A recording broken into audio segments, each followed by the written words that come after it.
Welcome to Penrose Learning, where we make understanding easy. You begin by locking the stack. Pick a model family and target resolution so training decisions align. Once done, create a Python 3, 10venv, install PyTorch with matching CUDA and confirm GPU memory. Next, prepare your dataset. Pair images and captions in JSONL, normalize sizes, and apply augmentations sparingly. Make sure to split train/val and set up logging and checkpoint folders. This first pass gets you into training quickly and reproducibly. You now run the core training loop while monitoring stability.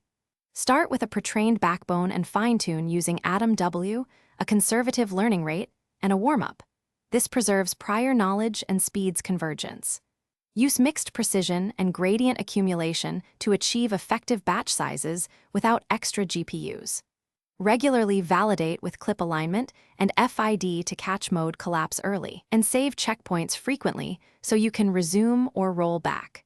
Once loss plateaus, reduce LR and consider longer fine-tuning on edge cases. You finalize by exporting and optimizing for inference. Convert the model to ONCs or Torch script and apply quantization or TensorRT where appropriate to cut latency. Then, wrap inference with an API that supports batching, prompt normalization, and safety filters to block harmful content.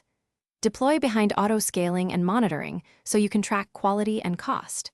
If images degrade or hallucinate, roll back to the last stable checkpoint and inspect data noise. Retrain.